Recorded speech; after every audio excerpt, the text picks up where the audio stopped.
For the everyday missions performed by Army aviators, success depends on the mechanics who keep the aircraft in top condition.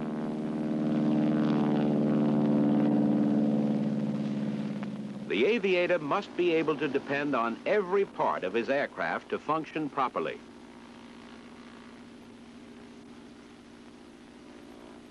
For example, the aviator must have dependable and accurate instruments to fly his mission successfully. Flight instruments give him vital information: his altitude, heading, airspeed. In fact, everything he must know to fly from one point to another. Whenever the aviator can't see the ground, he's completely dependent upon instruments.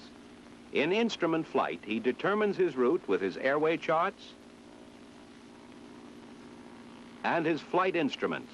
The instruments must function properly. Remember, on top of an overcast, there aren't any road signs to mark the route.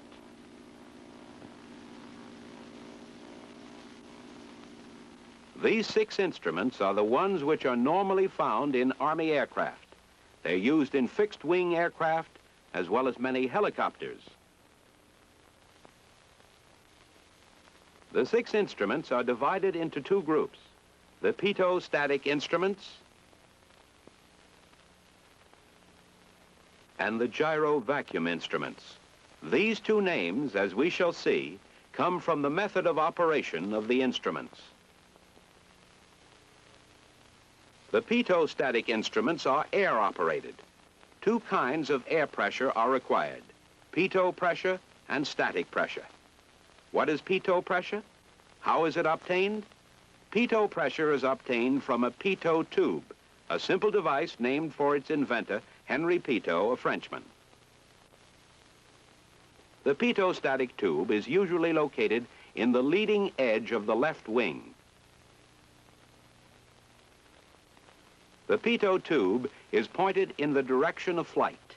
It collects the air, which is rammed into this opening at the nose of the tube.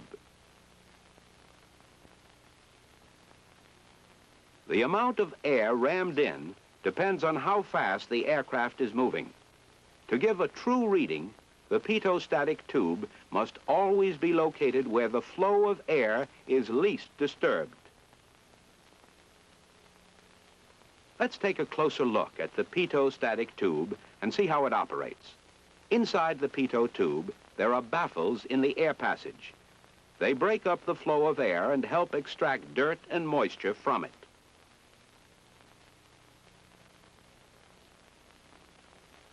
The dirt and moisture are drained from the tube through drain holes.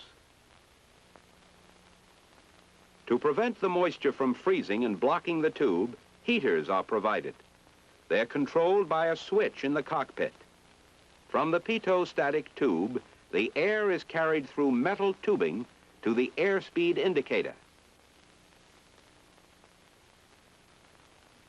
So far, we've learned that pitot pressure is ram air, or air under pressure, corresponding to the speed of the aircraft moving through the air. What is static pressure? How is it obtained? Static pressure enters the tube through holes in the top and bottom. Since the static holes are at right angles to airflow, air is not forced or rammed in. Static pressure is ordinary atmospheric air pressure. It does not vary with the speed of the aircraft. As we know, pitot pressure is used only in the airspeed indicator. But static pressure is used in all 3 of the pitot-static instruments. There is another means of obtaining static pressure, which is commonly used on Army aircraft. A pitot tube, rather than a combination pitot-static tube, is used. Static pressure for the instruments is obtained through tubing running to static ports on the fuselage of the aircraft. On the actual aircraft, the static ports are located where air will not be forced into them. A grid with small holes covers the port to help prevent small objects like bugs or dirt from entering. Be careful not to plug these holes when you're cleaning or waxing an aircraft. Now we know that pitot pressure is air forced into the system by movement of the aircraft through the air, and static pressure is air at atmospheric pressure. Later we'll see that atmospheric or static pressure also varies during the course of a flight.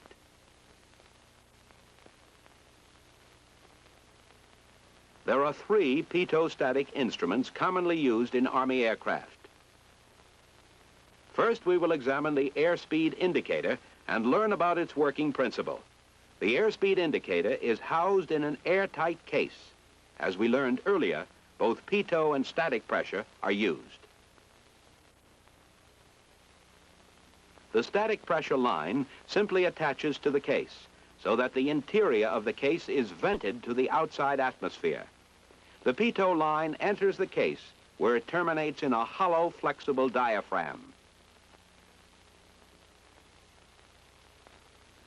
Let's take a closer look at the diaphragm. By cutting away a section, we can see that it is made of two thin metal dish shapes joined at their edges. The corrugations on the walls make the diaphragm quite flexible.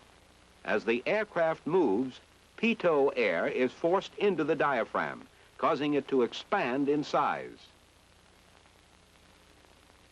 As the aircraft increases or decreases its speed, the diaphragm expands or contracts. This movement is transmitted to a mechanical linkage consisting of gears and levers. Here we see a simplified version of this linkage. When the airspeed is increased, the diaphragm expands, moving the linkage, which in turn moves the pointer to indicate the increase in airspeed. As it contracts, a lower speed is indicated. Actually, since there is pitot pressure in the diaphragm and static pressure in the sealed case, we can say that airspeed is measured by comparing the difference between pitot pressure and static pressure. The airspeed indicator uses both pitot and static pressure. But the altimeter and rate of climb indicator use only static pressure. Before we can study the working principles of these instruments, we must know why static pressure varies during the course of a flight. First, let's clear up our terms. Static pressure is the same as atmospheric pressure or barometric pressure. All three mean the same thing, the pressure exerted by the air making up the Earth's atmosphere. Why does air exert pressure? The answer is simple. Air has weight. Supposing that the Earth at sea level is divided into many square inches. Let us take one of these square inches as an example. Resting upon this square inch, imagine 1 cubic inch of air which weighs very little. But take a column of air extending upward to the limits of our atmosphere. This column exerts a pressure of 14.7 pounds. This is what is meant by the statement, standard atmospheric pressure is 14.7 pounds per square inch at sea level. Therefore, atmospheric pressure decreases the higher you go. You may also refer to static pressure like this. Standard barometric pressure is 29.92 inches of mercury at sea level. Hg is the chemical symbol for mercury. When atmospheric pressure is stated in inches of mercury, the reading is always a barometric measurement. The reason for using the term inches of mercury is because the first barometer invented used mercury as an indicator. Here is a simple explanation of how this barometer operates. A glass tube, 36 inches long, open at one end and sealed on the other, is filled with mercury. This is inverted and placed in a partially filled beaker, also containing mercury.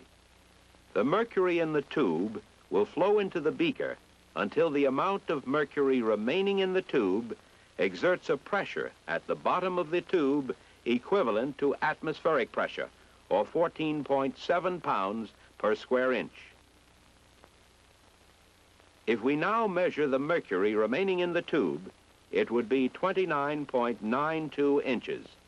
This is what is meant by the term inches of mercury, and we can see that 29.92 inches of mercury is the same thing as 14.7 psi. Now let us demonstrate why static pressure changes during a flight. Here is our barometer, reading 29.92 inches at sea level. As the barometer ascends to a higher altitude, the mercury falls in the tube. Why? The atmospheric pressure has decreased above the barometer to support the mercury in the tube. As the barometer descends to a lower altitude, more air presses down and the mercury rises.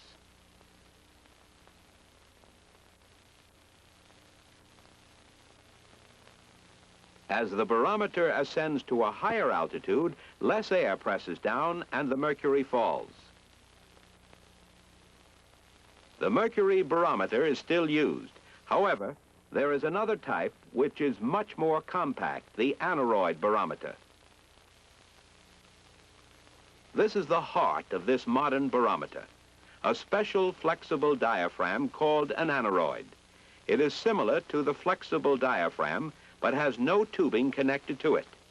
When manufactured, the aneroid is sealed with air at a pressure of 29.92 inches of mercury, standard sea level pressure. Notice that at sea level, the walls are flat. However, if the aneroid ascends to a higher altitude, its walls expand. This happens because there is sea level pressure inside the aneroid and less than sea level pressure outside it. At lower altitudes, the aneroid contracts. At higher altitudes, it expands. In an aneroid barometer, this contracting and expanding operates a pointer on a dial. The dial reads in inches of mercury. If we change the numbers on the dial to feet of altitude, we have an altimeter.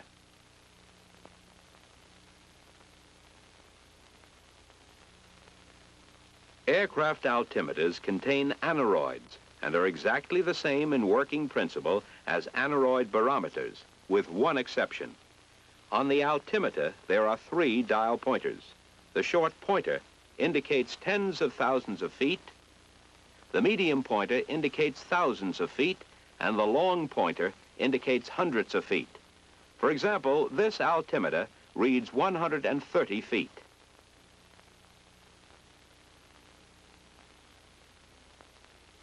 To sum up, the case is vented to the static pressure line to allow atmospheric pressure to enter. Inside the case are 1 or more aneroids. As static pressure rises or falls, they swell or shrink. The aneroid's movement is transmitted by a mechanical linkage to the 3 pointers on the dial. The altimeter has one more feature which we will cover briefly. Turning this knob changes the number, seen through this opening, to the current barometer reading, corrected to sea level. This adjusts the altimeter to local atmospheric conditions. Here's how it's done. To adjust the altimeter, first call the tower and obtain the current barometric reading. This setting changes from hour to hour as weather conditions change. Turn the setting knob until the current reading appears in the opening. At the same time, the dial pointers will move, in this case to read 420 feet. An accurate altimeter will show the actual altitude of your location. Airfield altitude is always prominently displayed on every airfield. Now we will move on to the third pitot static instrument, the rate of climb indicator. This instrument is also called the vertical velocity indicator. This name is more accurate because the instrument does measure the rate or velocity of vertical movement, both climbs and descents, but we'll use the more common name, the rate of climb indicator. This instrument is calibrated in feet per minute. When the pointer moves down, the aviator knows he's descending, and he can tell how many feet he's descending each minute. The pointer also indicates climbing and shows the rate of climb in feet per minute. The working principle is quite simple. A static pressure line is connected to a case that is completely airtight. Connected to this line is a sealed, flexible diaphragm. At the end of the static pressure line is a calibrated leak. This leak is merely a tiny hole drilled to a very precise size. Here's how the mechanism works. When the aircraft is in level flight, the pressure in the diaphragm and in the case are equal. As the aircraft descends and encounters air of higher atmospheric pressure, static pressure increases and rushes freely into the diaphragm. It also enters the case slowly through the calibrated leak. Since there is more pressure in the diaphragm than in the case, the flexible diaphragm expands. This movement is carried by mechanical linkage to the pointer, which indicates the rate of descent. As the aircraft levels off, air continues to bleed into the case through the calibrated leak. It takes several seconds for case pressure and diaphragm pressure to equalize so that the diaphragm returns to normal. The pointer returns to zero after this normal built-in time lag. The opposite action occurs when the aircraft climbs and atmospheric pressure decreases. Air pressure rushes freely out of the diaphragm, but the calibrated leak slows the escape of air from the case. There is more pressure in the case than in the diaphragm, and the diaphragm contracts. The mechanical linkage moves the pointer to show the rate of climb. As long as the aircraft continues to climb, the pointer will indicate a climb, because the calibrated leak will not allow the pressure in the case to equalize with the pressure in the diaphragm. The rate of climb indicator shows vertical velocity by comparing the difference between the pressure in its case and in its diaphragm. The altimeter measures the atmospheric pressure as the aneroid containing sea level pressure contracts or expands, and the airspeed indicator measures the pressure of impact air flowing into the pitot tube to indicate airspeed. These are the three pitot static instruments commonly used in Army aircraft. Now we will turn to the three gyro vacuum instruments, first determining the meaning of gyro vacuum. A gyroscope, or gyro, is essentially a perfectly balanced wheel on a double-ended axle. The wheel and axle are supported by two rings which are joined together and mounted in another ring. Here is how it works. When the wheel spins, the gyro becomes rigid. By rigid we mean when the outer ring is moved, the gyro does not move. Its high rate of rotation causes it to remain fixed in its original position.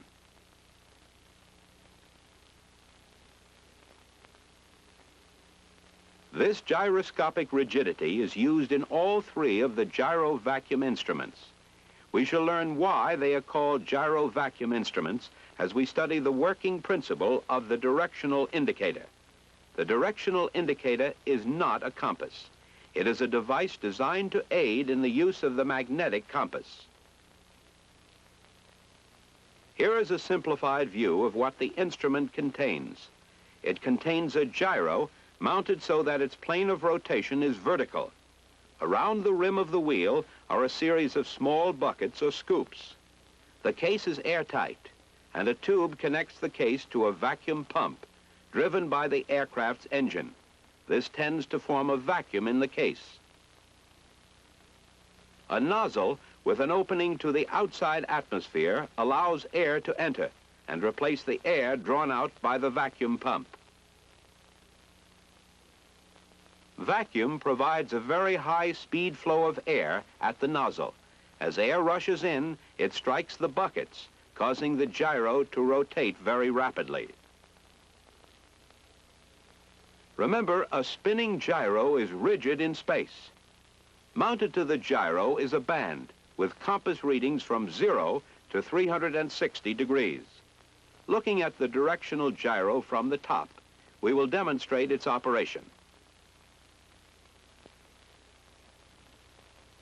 When the aircraft turns to the left or to the right, the gyro keeps its original position. The aviator sets the directional indicator by adjusting this knob until the heading obtained from his magnetic compass appears in the window. By flying so that the desired heading remains visible in the window, he is assured of remaining on his heading. This is far superior to using a magnetic compass to maintain a heading. The compass is very unstable, but the directional indicator is not affected by rough air, vibration, or magnetic disturbances. The attitude indicator tells the aviator whether his wings are level and if his aircraft is nose up or nose down. It also uses the principle of rigidity in space, but in this instrument, the gyro is mounted with its plane of rotation horizontal. Airflow drives the gyro, just as it does in the directional indicator. When the aircraft changes its attitude, the gyro remains rigidly in place. Linked to the rotor is a pointer and a horizon bar, which can be seen extending across the face. On the face, there is also a simulated aircraft. It is secured to the case so that its wings are always in the same attitude as the actual wings of the aircraft. When the aviator raises a wing, the wing of the simulated aircraft rises above the horizon bar. When he raises the nose of his aircraft, the simulated aircraft moves above the horizon bar.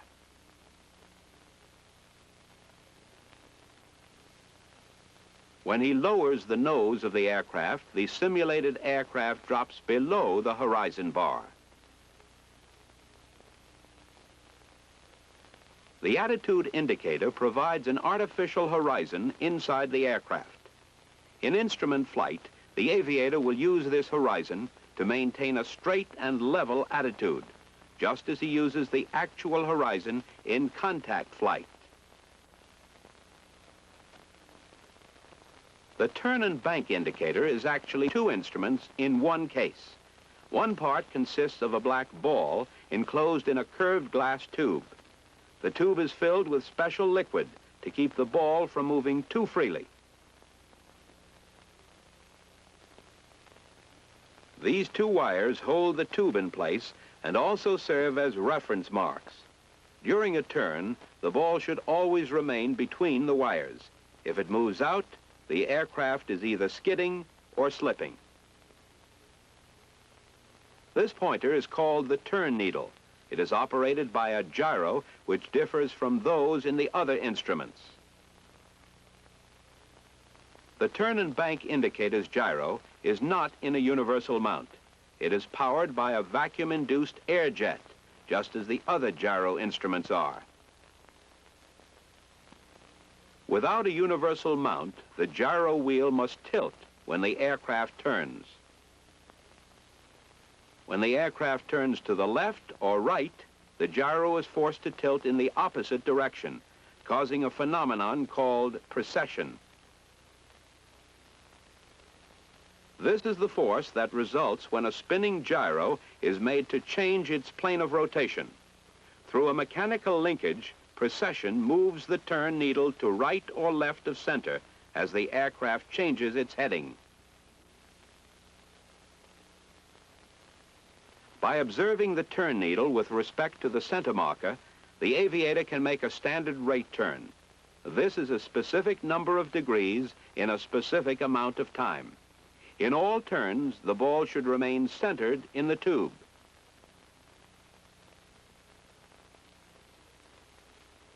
The turn and bank indicator provides a means of making standard rate coordinated turns by using the gyroscopic principle of precession. The attitude indicator provides an artificial horizon by using the principle of gyro rigidity in space.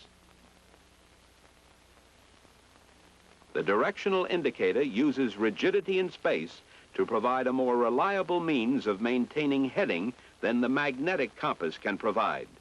The gyro instruments in Army aircraft are normally driven by airflow from a vacuum pump, but in some aircraft, you may find electrically powered gyro instruments. Aircraft flight instruments are used to some extent in all flights. They provide a great deal of information to aid the aviator in precision flight. Instrument flights are hazardous without reliable flight instruments. They must be inspected carefully and replaced promptly if they develop internal malfunctions.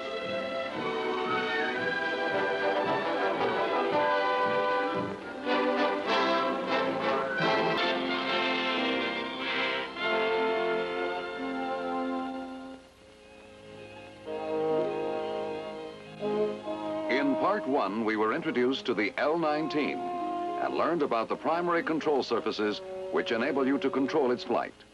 In this film, we will learn how these control surfaces are used in straight and level flight. Climbs, glides, and turns. Hey, narrator, Hello, Bird Dog. I want to tell you before you get all wound up. These guys been studying and flying since they saw the first movie. They're talking real big around the BOQ about how sharp they are. But let me give you a tip. They're having trouble putting together what the book says with what it feels like in a plane.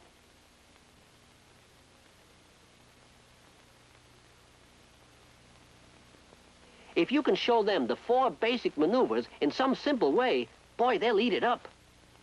Okay, Bird Dog, let's give it a try. We'll see the 4 maneuvers from a point of view that you cannot get from the front seat of an airplane. They are important because all of the maneuvers which you will ever perform are simply expertly timed and coordinated combinations of straight and level flight, climbs, glides, and turns. First, we will define a word that is frequently used in flight training.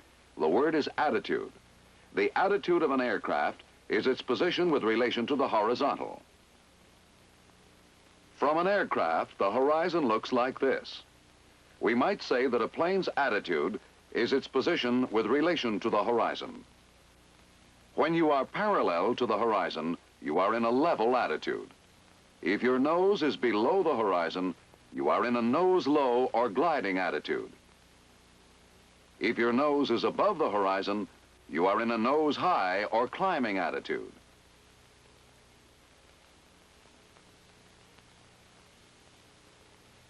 If you lower a wing, you are in a banked attitude. To accomplish level flight, you must keep both your wings and your fuselage parallel with the horizon. Let's talk first about straight and level flight. The best way for a beginner to maintain level flight is to use the horizon itself as a guide. When your pitch attitude is exactly level, select a point on the horizon directly in front of you. Then select a reference point on the windshield that is in your line of sight. Now keep this reference point in line between you and the horizon. While you maintain this sight picture, you will remain in level flight. If you pitch up even slightly to a nose-high attitude, the reference point will rise above the horizon. If you go nose low, the reference point will drop below the horizon. Keep the horizon exactly in line with your reference point on the windshield, and your pitch attitude will be level. You can use this method to check your pitch attitude until your skill develops further. The levelness of your wings can be checked in an even more simple way. By turning your head, look to the horizon and check the distance of your left wingtip from the horizon.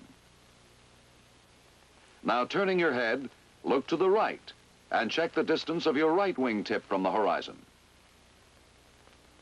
If these distances are equal, as shown here, your wings are level. If one wingtip is much closer to the horizon than the other, you have lost your wings level attitude. Remember to use this method in checking to see that your wings are level.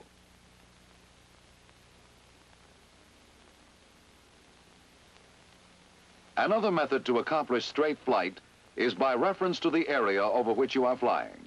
With both your pitch and wingtips level, select a point on the horizon toward which you are moving, like this mountain peak.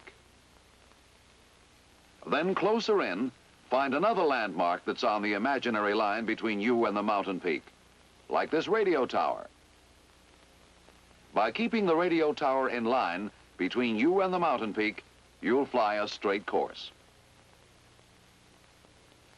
The straight and level attitude, as we've seen it so far, has not shown one ever-present factor. Your plane will always have a tendency to pitch and roll as it flies.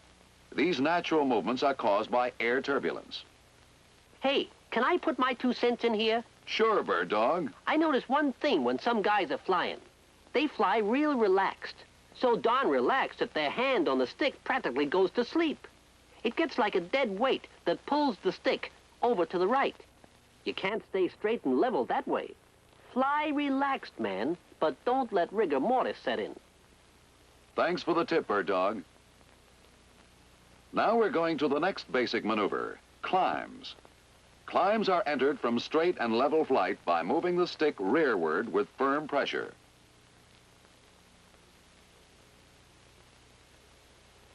As your nose begins to rise, your airspeed will diminish. You'll know you're decelerating without checking the instrument panel by the decrease in sound of airflow around the cabin. This indicates that you're slowing down. As you reach approximately 85 miles an hour, add throttle smoothly to the climbing power setting to hold a speed of 80 miles an hour. As you add throttle, you will feel the plane tend to turn left. When there is an increase in engine RPM, the aircraft will pull to the left. This is torque. To keep your aircraft flying a straight path, it is necessary to compensate for this torque. We do this by applying a little right rudder in a climb. Now, how can you maintain this proper angle of climb? Select a point on the cowling that is in line with the horizon. As long as you keep this reference point in line between you and the horizon, and do not change your power setting, the plane will remain in the proper pitch attitude. You now have a reference point that you can use to establish climbs in the future. When your angle and rate of climb are established, adjust your elevator trim tab. This trim tab is located on the trailing edge of the right elevator. When this small movable section is lowered into the airflow, it reduces pressure on the stick. Now let's look at the relative positions of our empennage control surfaces as we enter a normal climb. The elevators are up for climb. The rudder is right to compensate for torque. The elevator trim tab is down to reduce the back pressure you must hold on the stick.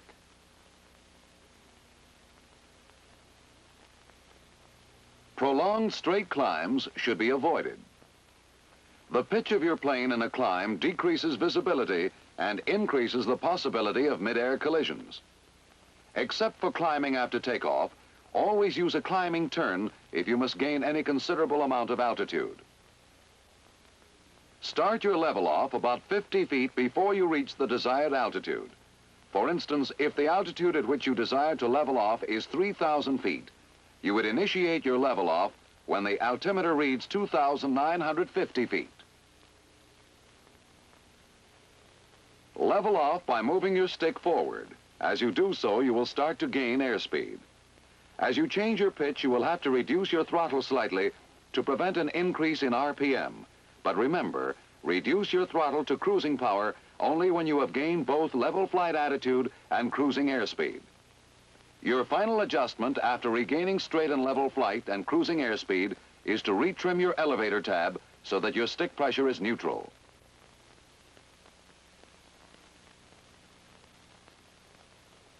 Just the opposite of climbs are glides. Glides are used to lose altitude. A glide is entered from level flight by first closing throttle slowly and smoothly. The feel of your aircraft will change. You will have to make adjustments to maintain your straight and level attitude. The most noticeable change is the absence of torque. The plane will tend to turn to the right, and you will have to apply left rudder to compensate. Hold your straight and level attitude. Do not lower your nose until airspeed dissipates. If you enter a glide too soon, you will have to make one or more additional adjustments of pitch attitude to attain proper glide speed. When airspeed dissipates to slightly above 80 miles an hour, lower the nose of the aircraft and establish a normal glide attitude. To maintain this attitude, use a reference point on the plane and align it with the horizon. As long as you keep this reference point in line between you and the horizon, you will maintain a normal glide attitude.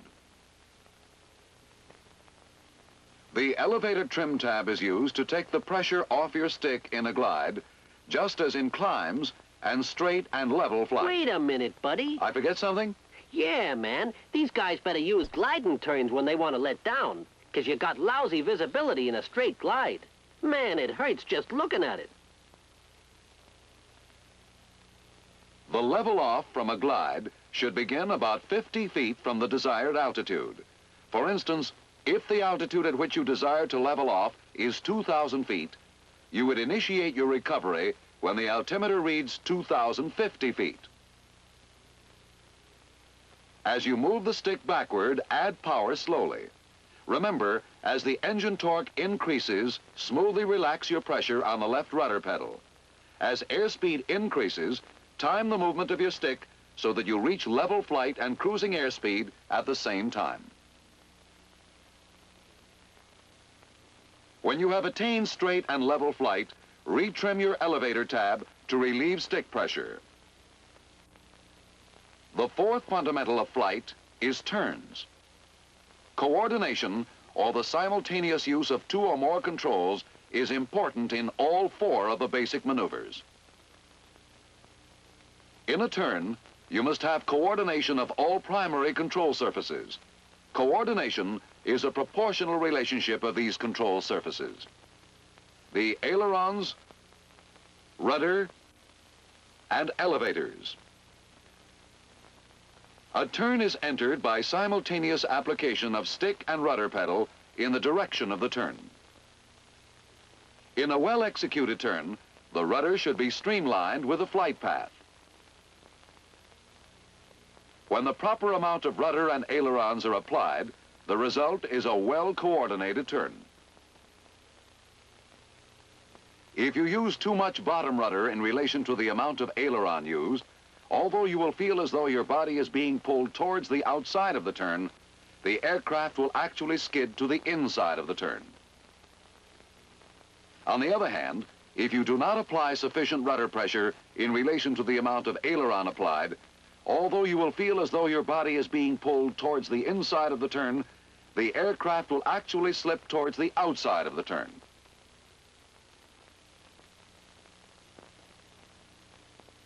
In level flight, a rear view of the L-19 looks like this. In order to enter a coordinated turn, increase pressure on the stick and rudder pedal in the direction you wish to turn. When you reach the desired angle of bank, neutralize the ailerons by centering the stick and at the same time release enough pressure on the bottom rudder to remain coordinated. Your aircraft will continue to turn as long as you maintain your banked attitude. As the turn is established, you must also apply a little back pressure to the stick to raise the elevator and prevent any loss of altitude, since a turning aircraft tends to lose altitude.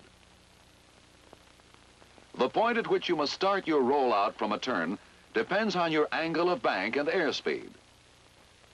As you approach your desired rollout point, smoothly apply stick and rudder pedal in the direction opposite to your turn.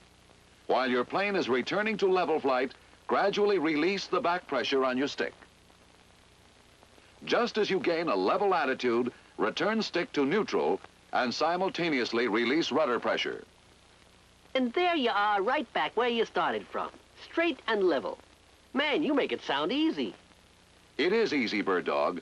The only thing that's hard about it is learning to do the right thing at the right time while you're up in the air, after spending your first 20 or 30 years on the ground. Guess you're right. If you could learn to fly a plane sitting in a classroom, primary fixed wing would be a 2-day course. How about a review, Bird Dog? Okay, let's go. In this film, we learned about straight and level, climbs, glides, and turns. When you know how to do these, you can put them up with some real fancy flying. Till you're home in a plane, you can use checkpoints to tell when you got the right pitch attitude. By checking your wingtips, you will maintain a straight course. It's a good idea to look outside quite a bit anyhow. You can see all kinds of interesting things, like other airplanes. Instead of repeating all the details of how to do it, I want to tell you this. Practice these 4 fundamentals. When you're not flying, think about how you did it last time and how to do it better next time. Work with all your controls till you can handle all of them at the same time. The same way you can walk upstairs while you scratch your nose without dropping your briefcase on a handful of papers. That's coordination, Bird Dog. Doing 2 or 3 things at the same time and in just the right way. In the next film, we're going to move on from the 4 basic fundamentals of flight to more advanced maneuvers. Crosswind flight, S-turns, elementary 8s, and the rectangular course. Coordination, huh? I'll have to remember that word.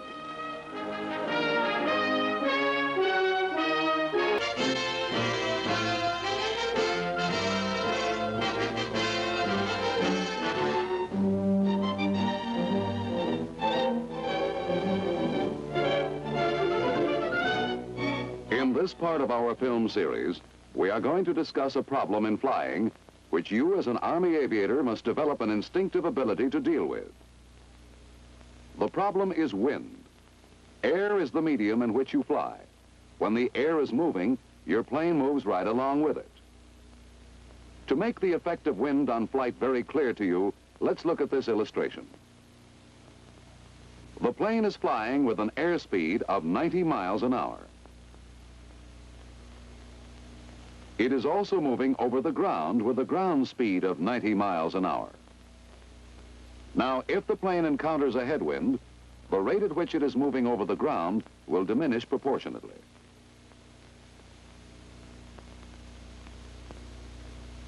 In this case, the headwind increases to 90 miles per hour, and our ground speed decreases to 0 miles per hour. The plane will make no progress over the ground at all. However, understand this, an aircraft's airspeed is never affected by wind. This aircraft's thrust is still moving it through the air at the rate of 90 miles an hour. The only effect that the wind has is to alter the ground speed. Let's look at it this way.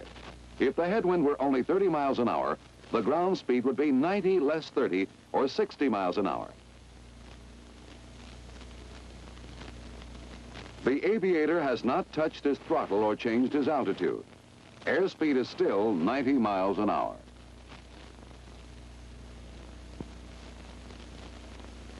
If the plane encountered a tailwind of 30 miles an hour, Ground speed would increase to 120 miles an hour. 90, which is the plane's speed, and 30, which is the wind velocity. The thing to remember is this: airspeed remains constant unless you do something to change it. But ground speed can be faster or slower than airspeed, depending on whether you have a tailwind or a headwind. Mr. Narrator, Yes, Mr. Bird Dog. I think you've been stacking the cards on us. How come? In the last picture, you showed us how we can line up the plane with a water tower and a barn and just go there. Seems to me this wind bit is gonna louse that all up if it's blowing across the plane's course. Why didn't you tell us about that, huh? Listen, Bird Dog.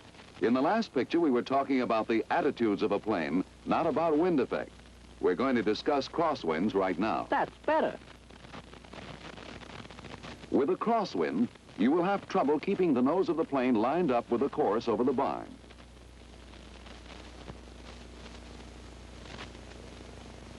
Very soon, as a matter of fact, you will forget the barn and simply try to avoid missing the tower altogether.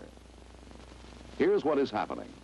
The crosswind has drifted you constantly to the right, so that you had to make a number of small corrections to the left in order to continue to fly toward the tower. There is a much easier way to do this. Starting back at the original point, select a straight course to the tower by sighting over the barn. Very soon you will notice that you are being drifted to the right by the crosswind. Instead of simply realigning your heading with the tower, choose a heading slightly into the wind to the left or upwind of the tower. Now you are flying a straight course to the tower. Instead of making a number of small corrections to keep your nose aligned with the tower, make one major correction. This technique is called crabbing.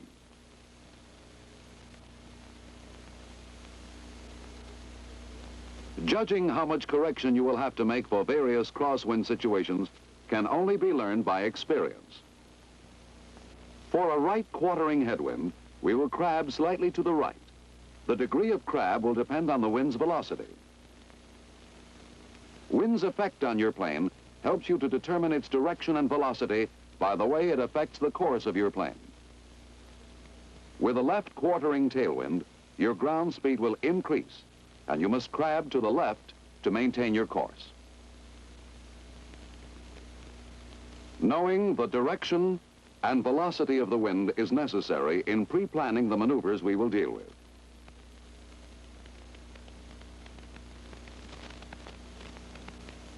Wind has the same effect on turning flight that it has on straight flight. First, let's watch this plane make a constant rate turn without any wind to deal with. An angle of bank is established and held constant throughout the turn. Both airspeed and ground speed are the same, since there is no wind. Now let's suppose that there is a 20-mile-an-hour headwind. As the plane starts its circle, we will maintain the same angle of bank that we used last time. At the start, the plane's ground speed is reduced by the 20-mile-an-hour headwind. As we maintain this constant bank attitude, the aircraft drifts downwind at the rate of 20 miles an hour. Then, as it turns further, it has the full 20-mile-an-hour tailwind added to its ground speed. Moving on, it goes again into a crosswind and drifts further downwind. Finally, again into a headwind, its ground speed is diminished, and when it should be arriving at its starting point, it is actually about here. If the plane continued to circle, its course would look like this, covering less ground upwind and more ground downwind, so that the circle it is flying constantly drifts downwind.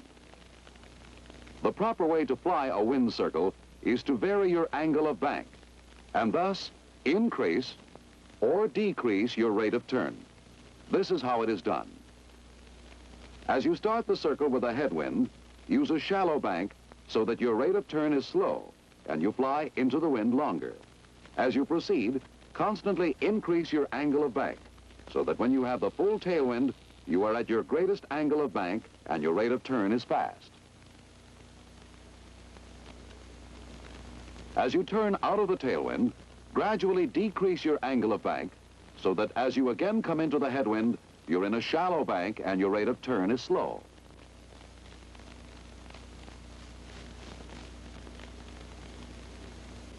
By using varying rates of turn, we have eliminated this problem and have overcome the drifting effect of the wind. Now let's re-examine what we have done and check our angle of bank at the key points of the circle. We start with a shallow bank and a slow rate of turn, since the headwind cuts our ground speed, and it will take us longer to cover this quarter of the circle.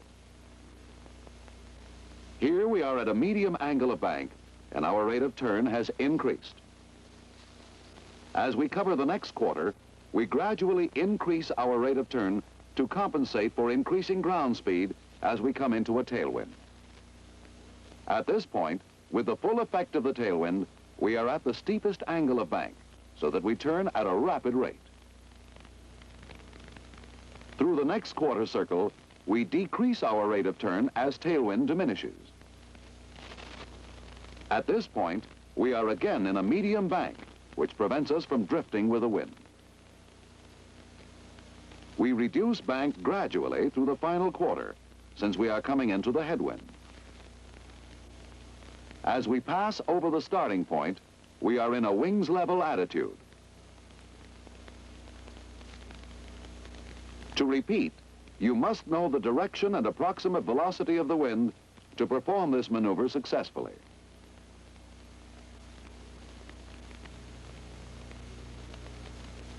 Being able to fly a perfect circle over a constant ground track is the mark of a really proficient aviator.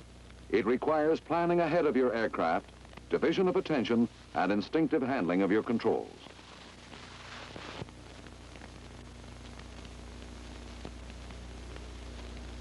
A maneuver which will help you to develop skill in flying a ground track is the rectangular course. To practice this exercise, select a square with well-defined sides. This road, tree line, creek, and dirt track form a good square. The sides are as they should be, about half a mile long. The object is to fly a course parallel to and 1,000 feet outside this square. Each turn must be a perfect arc 1,000 feet from the corner. Here we can use what we have just learned about the wind circle. We take the 4 quarters of the circle and move them out to the corners of the square. Actually, we are going to fly a wind circle with straight legs half a mile long between each quarter of the circle. Let's say the wind is coming from here. The course can be entered at any point. We will enter flying with a direct headwind. No drift correction is required. As we reach the reference line where we begin our first turn, remember the wind circle. With a headwind, the bank is shallow at first, increasing to a medium bank. Roll out as you come in line with the end of the leg you have just completed. Plan your roll out so your wings are level and the aircraft is crabbed into the wind. The next turn is downwind. It must be made with a medium bank initially, increasing to a steep bank to maintain the ground track. As you roll out on the next leg, no crab is required. Throughout this exercise, you must divide your attention between flying the plane and checking your course on the ground. Now we will turn out of a tailwind, so we start with a steep bank, decreasing to a medium bank. We roll out with a crab established when we can look straight down the side of the rectangle we flew parallel to. The skillful aviator learns to roll out at just the right point and with just the right drift correction. The final turn is into a headwind, so we start with a medium bank and reduce it to a shallow bank. A good rectangular course is not easy. It is good practice since it closely simulates the kind of work you will do as Army aviators, holding a safe and controlled track over the ground while your attention is focused on a ground object. Practice it until you can keep your course parallel with the sides of the square and your turns centered on the corners.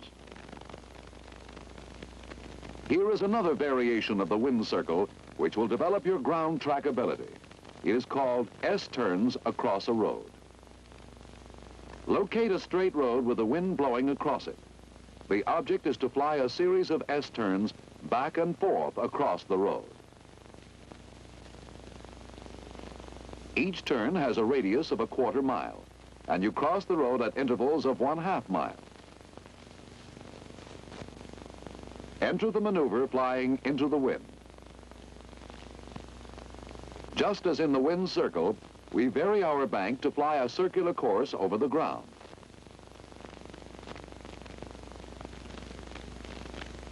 Plan your rollout so that your wings pass through level flight as you fly over the road.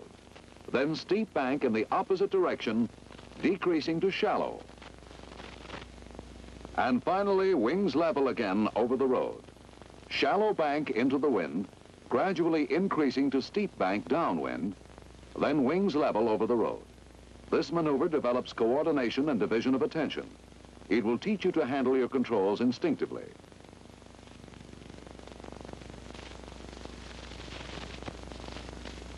Still another practice maneuver based on the wind circle requires a well-defined crossroad with one road parallel with the wind. This maneuver is called an elementary 8. The object is to fly 2 circles, one on each side of the road which is parallel with the wind. The circles are bisected by the other road. Each circle is a 1/2 mile in diameter. Since you may not find a crossroad with the wind just right, it's wise to enter the maneuver a 1/2 mile downwind from the crossroad so that you can assume a proper crab attitude for the existing wind. As you pass over the crossroad, enter a shallow bank.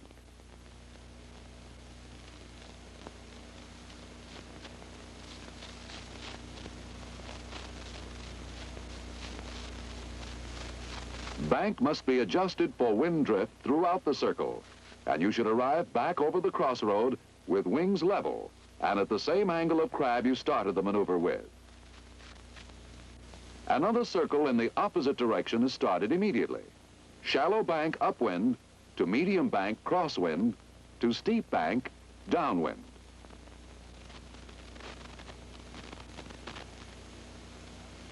The test of your ability lies in maintaining accurate drift correction so that each circle starts at the intersection and is exactly bisected by this road. We cannot place too much stress on ground track maneuvers. They are Let me say it, narrator. You use too many fancy words. If you're going to fly for the Army, you got to fly like a bird. Think about that. Did you ever see a bird figuring about which way to crab or how steep to bank? They just know. You got to just know, too. You got to start getting the feel of the air you fly in. Air is just as real as the ground you walk on. You can see that when you look at this. If the air is moving opposite to your course at the same speed you're moving into it, it can stop you cold. You got to learn to beat the air at its own game. Don't let it push you around. To go where you want to, learn to set up a crab. The wind circle? Study it. Watch the birds. They know all about the wind circle. They got their wings the day they were born. The wind circle is the clue to the rectangular course. The S-turns. And the elementary 8s. As a matter of fact, the wind circle is the clue to flying. Well, thanks, Bird Dog. You pretty well wrapped it up. When you've mastered the maneuvers in our next film, you'll really begin to feel at home in the air. In Part 4, we will study the mechanics of confidence maneuvers, steep turns, stalls, and spins.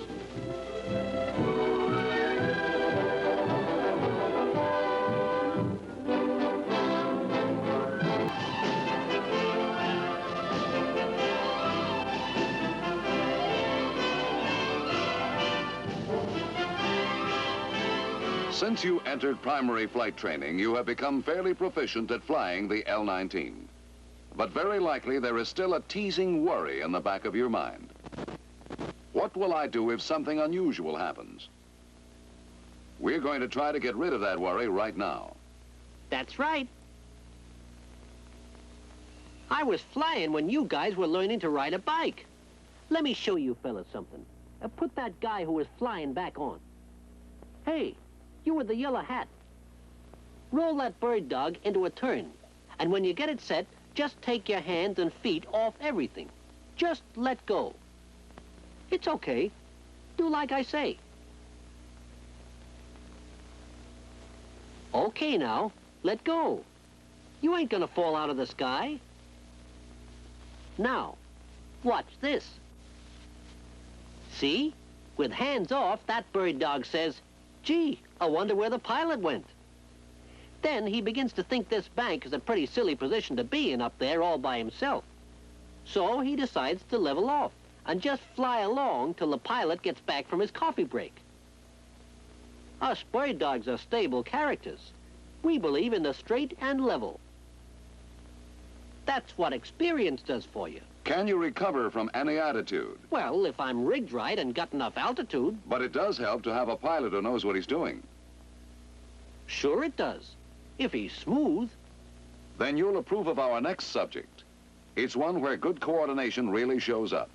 We're going to discuss steep turns, a maneuver that will help to develop your sense of orientation, control touch, and confidence in your airplane. A 90-degree turn using a shallow or medium bank requires good coordination. But a turn that continues for 360 degrees with a 50-degree bank is really a test of coordination.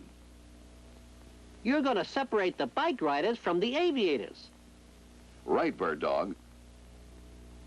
In a steep turn, you must maintain constant altitude, and you must roll out on the same heading you were originally flying. Here's a tip that will help you with that. Before you roll into a steep turn, spot a landmark straight ahead of you at a distance, like this crossroad. It will help you to orient yourself as you roll out. Roll into the turn just as you would for a normal turn, but continue to increase the bank smoothly until you have about 50 degrees of bank. As you pass the point of medium bank, add throttle as necessary to maintain a safe airspeed. With the turn established, you must increase back pressure to offset the loss of lift. During the turn, maintain the desired angle of bank just as you would in level flight. Each aileron adjustment must be accompanied by a rudder adjustment throughout the turn. Cross-check your altimeter for altitude control. Your elevator controls your altitude in a steep turn. To make it easy, remember one thing. There is no change in effect of any of your controls in a steep turn. All of your controls are used to manipulate the aircraft just as though you were in straight and level flight. As you come around, remember to use your landmark. Release back pressure smoothly as you decrease your bank, coordinating aileron and rudder pressure to avoid skidding or slipping.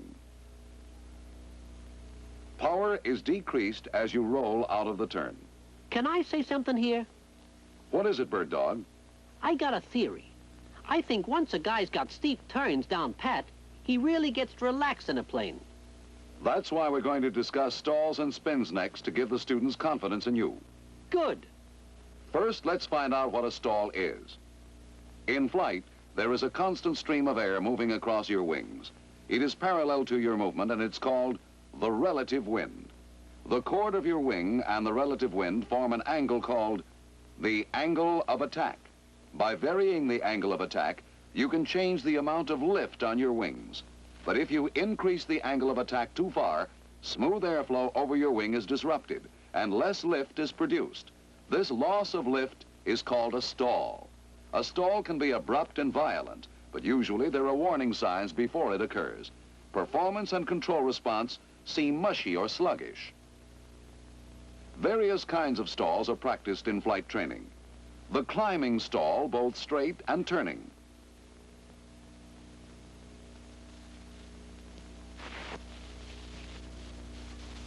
The gliding stall, also straight and turning.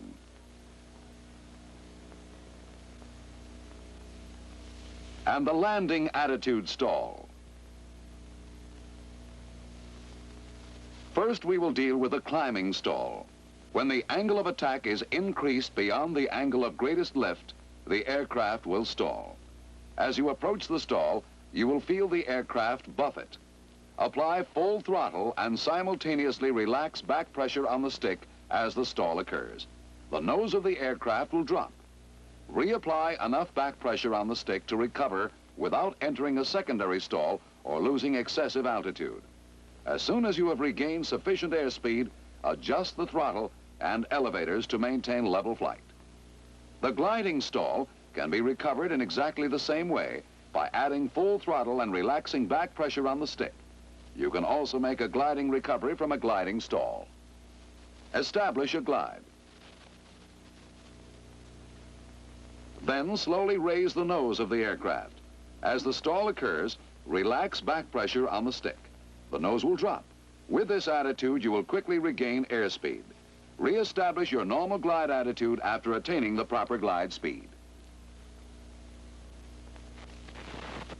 The landing attitude stall is next. Learning to recover from this maneuver may save you from piling up a bird dog. Here's a pilot rounding out too high. He holds the three-point attitude attempting to touch down. He feels the first warning sign of a stall. His reaction is immediate. A stall close to the ground calls for immediate stall recovery. You will practice landing attitude stalls at a safe altitude. As with any maneuver involving change of course or altitude, you will clear the area thoroughly. Establish a normal glide. Then, lower flaps.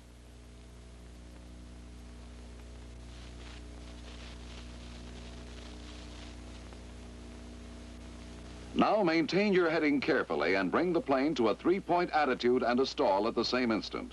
As you feel the stall, immediately apply full throttle and release back pressure to break the stall.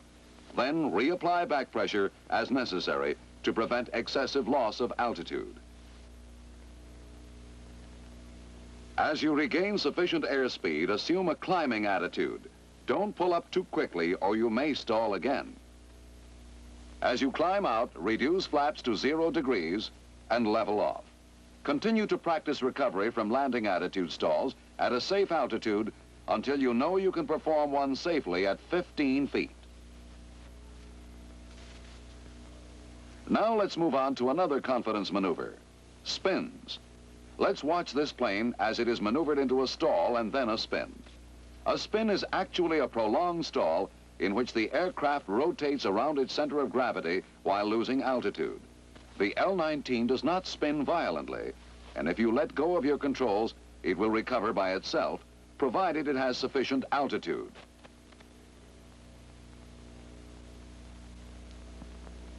Let's start our study of practice spins by looking at this L-19 in a power-off stall. Notice that the elevators are up and the rudder is at its limit of travel to one side. This is how you induce a spin.